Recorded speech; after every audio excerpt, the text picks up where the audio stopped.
대답을 안 하는 거 보니까 대답할 힘도 없는 거예요. 저는 저 뒤에도 보면 우리 기성세대들도 깨어와 계신데 저는 사실 세상 사람들이 말할 때는 정말 힘들게 살았구나 이런 얘기들을 이제 듣기도 합니다. 그런데 요즘의 청년들과 제가 살아왔던 청년 시절을 비교해 보면 명백하게 요즘 청년 세대들이 훨씬 더 어려운 상황입니다. 뭐 여러분도 잘 알겠지만, 그러니까 먹고 사는 물질적인 기초 수준은 되게 높아졌죠. 뭐 밥을 굶지도 않고, 그래도 뭐 생존의 위협을 받거나 뭐 그러지는 않고, 직업의 질의 차이가 좀 있지만 굳이 뭐 구한 다음에 또 구할 수는 있는데 우리 청년들이 기대하는 수준에 맞지 않다는 점. 근데 결정적인 차이는 그런 것 같습니다. 미래가 희망적이냐. 당장의 상황이 좀 나을지는 몰라도 내일이 오늘보다 나을 거다. 뭐 10년 후, 20년 후, 또 내 자식 세대는 나보다는 더 나을 것이다. 라고 믿어지느냐의 차이 같아요. 우리가 성장하던 시기는 정말로 대한민국이 고도 성장하는 시기였죠. 전 세계에서 이렇게 빨리 산업화된 소위 경제적으로 성장 발전한 나라 대한민국이 유일하죠. 이거 정말 전 세계가 놀랄 일입니다.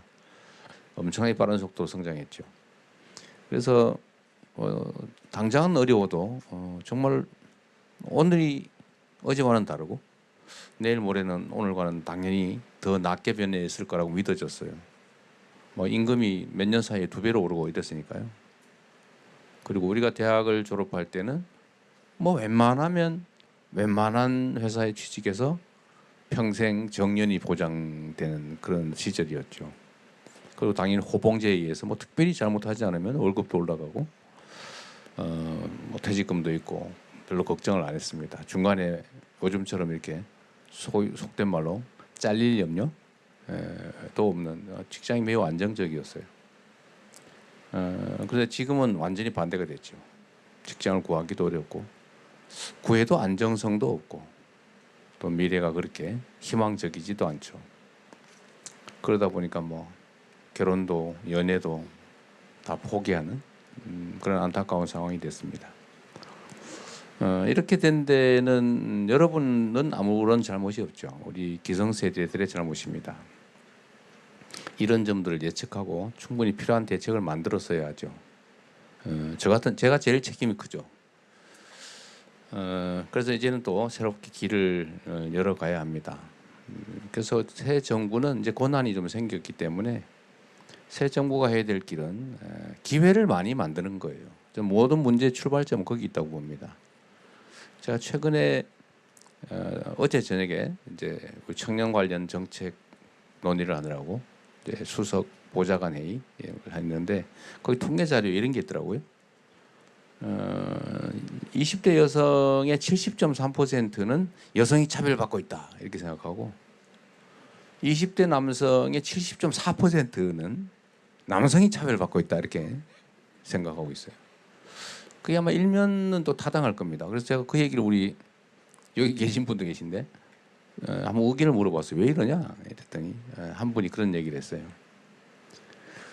예를 든다면 취업을 하기까지는 여성이 좀 유리한 것 같다.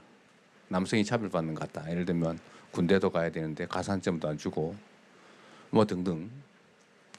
그런데 취직을 하고 난 다음 그 단계부터는 남자가 더 우대되는 여성이 차별받는 것 같다. 예를 들면 뭐 간부도 별로 없고 상사도 별로 없고 다 남성 중심으로 조직이 돼 있고 시설도 남성 중심이고 어쨌든 유리천정 같은 게 실제로 있는 것 같아서 취직한 다음부터는 여성이 차별받고 취직하기 전에는 남성이 차별받는 것 같다. 일면도 타당하죠. 그런데 이거는 사실은 어느 세상이나 있었던 일이기도 해요. 다 상대적이잖아요.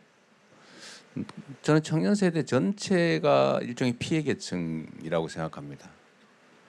그런데 청년들이 원래는 그렇게 되면 청년들이 대동단결이 되잖아요. 그죠?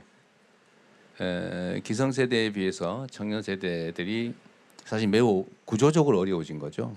기회 총량이 부족해서 과거에는 경쟁을 사실 행복하게 했죠. 야, 우리 서로 누가 1등하나 한번 해보자. 너 1등하면 그래 축하해. 이렇게 했는데 요즘은 경쟁이 전쟁이 돼가지고 반드시 친구는 죽여야 된다. 와 비슷한 상황이 됐죠. 원하면 내가 죽으니까 이렇게 됐죠. 이유는 단순하죠. 기회 총량이 부족해서 그렇습니다. 경쟁이 너무 극렬화된 거예요. 여러분 잘못은 아니죠. 그래서 이 작은 기회의 구멍을 통과하기 위해서는 온갖 기묘한 기술을 다 배워야 되는데 다른 사람이 통과하면 나는 통과할 수 없는 상황이기 때문에 정말 잔인하게 경쟁이 아니라 전쟁을 하게 됐고, 그러다 보니까 정말 가장 가까워야 될 청년 세대들끼리 특히 남녀가 이 편을 지어 다투는, 괜히 여자가 남자 미워하면 안 되잖아요. 여자가 여자를 미워하는 거 이해하는데 그럴 수 있잖아요, 그죠? 여자가 남자가 여자를 미워한다? 이게 상상하기 어려운, 그러나 참으로 안타까운 일이 현재 벌어지고 있죠. 지역적 갈등도 심하고 세대 간 갈등도 심하고 남녀 간 갈등도 심하고 하여튼 갈등이 심해요. 이 모든 문제의 원천은 기회의 부족이고, 기회의 부족은 저성장으로부터 오는 것이고, 이 저성장은 사실 매우 구조화된 측면이 있고 이제 악순환이 되기 시작한 거죠. 인구가 줄어드니까 성장 잠재력이 떨어지고, 성장 잠재력이 떨어지니까 현실 성장률이 떨어지고, 성장률이 떨어지니까 기회 총량이 줄어들고, 그러니까 더 좌절해서 결혼 안 하고 아이 낳지 않고 계속 악순환이 되고 있습니다. 이 악순환을 이제 전환을 해야죠. 기회를 만드는. 그래서 새 정부가 또 저를 포함해서 전부 다 성장 노래를 부르는 이유가 사실 여기에 있습니다. 그러니까 여러분께도 함께 더 많은 기회가 있는 그런 새로운 세상을 향해 같이 가도록 하자. 그리고 저는 이게 가능하다고 믿어요. 대한민국 국민들 위대한 국민들이죠.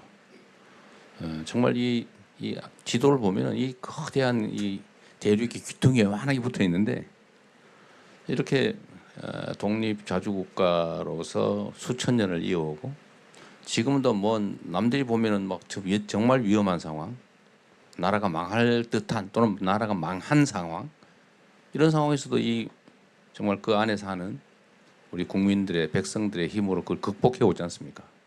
극복할 뿐만 아니라 세계에 지금은 자랑할 만한 나라가 돼 가고 있죠. K-팝 이런 거, 예를 들면 K-푸드, K-컬처, 우리가 이제 첨단 기술, 인공지능 이런 분야에서도 주력하지만 사실 문화 부문에서 우리는 또 다른 기회가 있다고 보는데, 어쨌든 전 세계가 지금 각광을 하지 않습니까? 그래서 그런 데에서도 기회를 좀 만들고, 그래서 새롭게 리셋하고 또 우리가 새로운 각오로 서로 존중하고 이해하고 힘 합쳐서 통합해서 함께 나가면 새로운 길을 열어갈 수 있을 것 같아요. 여하튼 미안하다는 생각이 많이 듭니다. 오늘도 옆에 계신 여러분 미안하게 생각하고요. 그러나 또 미안하다고 그냥 좌절하고 있을 수는 없는 거고, 또 다투고 세월 보낼 수는 없는 일이어서 오늘은 여러분 의견을 좀 많이 들어보겠습니다. 그리고 그 속에 답이 있겠죠, 그죠? 네.